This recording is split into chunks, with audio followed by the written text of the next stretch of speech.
Salut à toi, dans cette vidéo je vais te montrer comment configurer et comment utiliser ton crypto tracker. Donc là tu viens de l'ouvrir pour la toute première fois. Tu peux dans un premier temps activer le contenu. Tout est vide, c'est logique, tu n'as encore renseigné aucune information. Pour commencer, il faut que tu te rendes sur la petite roue des paramètres. Tu cliques dessus, tu as encore un deuxième bandeau activer le contenu à cocher. Et ensuite tu vas directement choisir ta devise. Donc tu as le choix parmi une quinzaine de devises. Moi je vais choisir l'euro. Ensuite, dans un second temps, il faut que tu ajoutes un wallet. Donc, admettons, on va ajouter un seul wallet pour l'exemple, donc Binance. Ok, allez, j'en ajoute un deuxième, je vais mettre MetaMask. Ok, donc là tu as tes wallets, tu as ta devise. Désormais, tu peux commencer à importer les cryptos que tu as dans ton portefeuille. Pour ce faire, tu te rends sur l'onglet Stylo. Là, tu vas pouvoir donc saisir tes transactions. Donc, dans un premier temps, tu vas prendre les cryptos que tu as en portefeuille pour les importer. Donc, ça se passe dans l'onglet Création de portefeuille. Là, tu vas choisir la crypto que tu veux importer. Admettons, j'ai du BTC à importer. J'en ai 0,1 que j'ai acheté à 50 000 $ de PRU.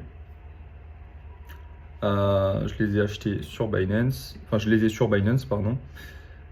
Je valide. Ok, donc là j'ai ajouté ma première ligne.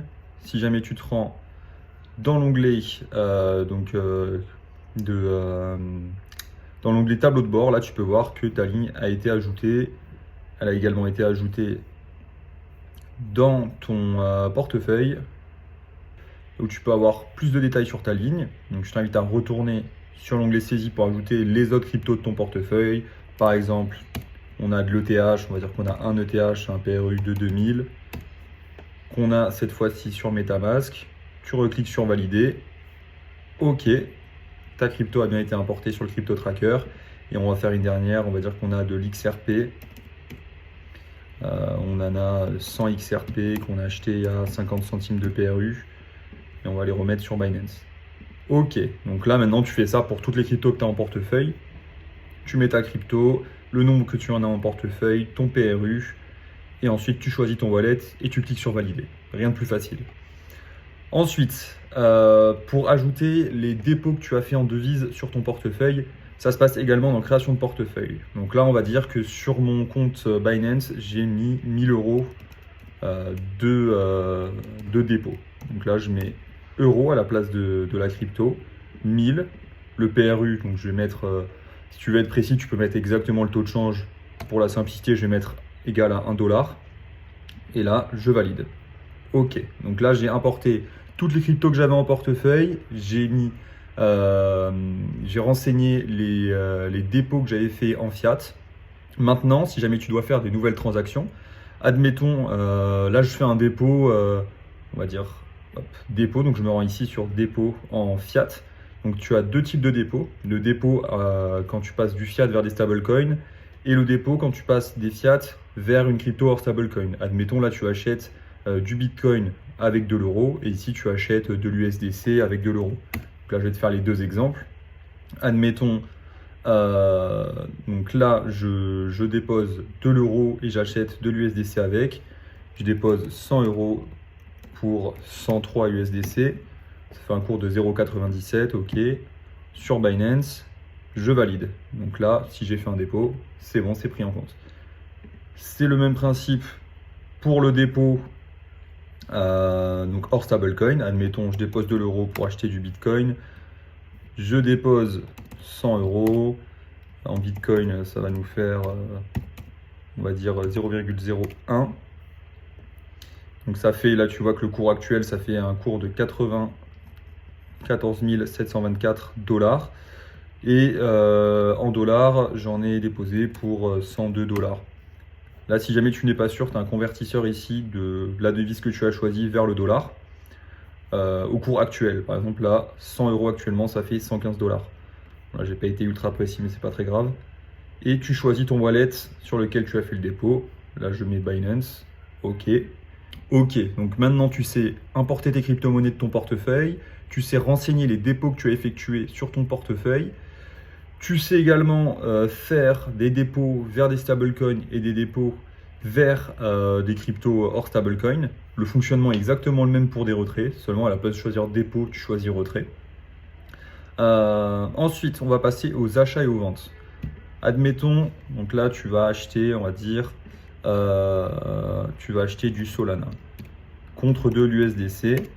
Le cours du Solana, on va dire qu'il est à 200 USDC et je vais en acheter pour 50 USDC sur Binance. Je valide. Ok, là j'ai un nouvel achat que j'ai effectué qui est validé. C'est exactement le même système si jamais je veux faire une vente. Je fais sell et là je vends, admettons, le Solana contre de l'USDC. Le Solana, je le vends cette fois-ci à un cours de 300 et j'en vends pour, on va mettre 70 $. Ok, je valide. Ok. Donc tu peux faire des achats, des ventes en stablecoin et tu peux également faire des swaps. Donc pour ça, tu dois choisir le type d'opération, achat ou vente. Et là, tu dois respecter la paire qui est existante. Par exemple, sur Binance, on va faire un achat d'ETH avec du Bitcoin. La paire, c'est ETH BTC sur Binance. Il faut que tu respectes absolument le bon ordre, sinon ça ne va pas être les bons chiffres. Ensuite, tu indiques le cours de l'ETH BTC au moment de ton achat. Par exemple, 0,02 BTC. Le montant en BTC, 0,01 je vais mettre. C'est pas les cours exacts, hein. Ensuite, là, tu as le total que tu as acheté en dollars. Donc là, admettons, j'ai acheté pour 1000 $ d'ETH avec du Bitcoin. Là, au cours actuel, tu as directement le calcul qui se fait, donc c'est égal à 1038,55 si jamais tu n'as pas les chiffres. Donc ça nous fait 0,5 ETH à un cours de 2000 $. Tu choisis ton wallet, je vais mettre Binance et là, tu valides. Ok. Maintenant, donc, tu sais faire à peu près tout sur le tableau. Il va juste rester la case transfert que je vais te montrer juste après. Si tu te rends sur l'onglet tableau de bord, là, il s'est mis à jour. Tu as les cryptos que tu as en portefeuille avec les transactions qu'on a effectuées, donc qui sont venues corriger tout ça. Tu as la répartition de tes cryptos par catégorie, par market cap, par crypto, et ensuite tu as la répartition par wallet. Ici, tu as tes top 3 plus-values. Donc là, ensuite, donc tu as le top 3 des moins-values latentes. Ici, l'évolution du portefeuille. Bon, là, on n'a rien parce que on vient de le créer. Mais à chaque fois que tu vas ouvrir ton crypto tracker et que tu vas le fermer, ça va mettre à jour la valeur de ton portefeuille et tu vas avoir la courbe qui va se tracer au fur et à mesure du temps. Enfin, ici, tu as le solde qui te reste en stablecoin et la performance de ton portefeuille. Donc là, on a fait un dépôt au total de 1200 € qui, au cours actuel, font 1388 $.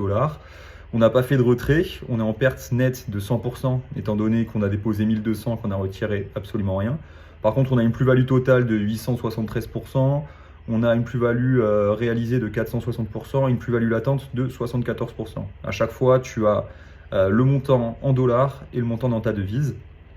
Ensuite, si tu veux aller plus loin dans ton portefeuille et voir en détail chaque ligne, tu cliques sur l'onglet portefeuille. Et ici, tu vas pouvoir avoir un aperçu plus détaillé, donc avec le cours live, ton PRU, la plus-value latente en pourcentage en dollars, donc par ligne, la catégorie de ta crypto-monnaie, sa market cap, la plus-value que tu as déjà réalisée sur cette crypto-monnaie par rapport à ce que tu as investi. Tu l'as donc en pourcentage et en dollars. Et ensuite, tu as la répartition de cette crypto-monnaie sur tes wallets. Là, actuellement, par exemple, sur l'ETH, j'en ai 1236 $ sur Binance et 2473 sur MetaMask. Et ensuite, tu as le total que tu as déposé juste en dessous sur chaque plateforme.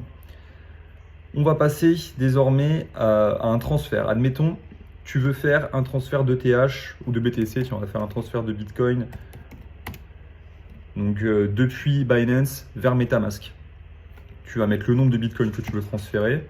Donc là, je vais mettre 0,01 depuis Binance vers MetaMask. Je vais quand même vérifier que j'en ai bien 0,01 en portefeuille. Donc là, j'ai bien fait de vérifier parce que j'en ai pas autant.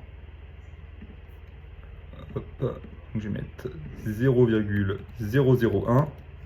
OK, et là, je clique sur valider.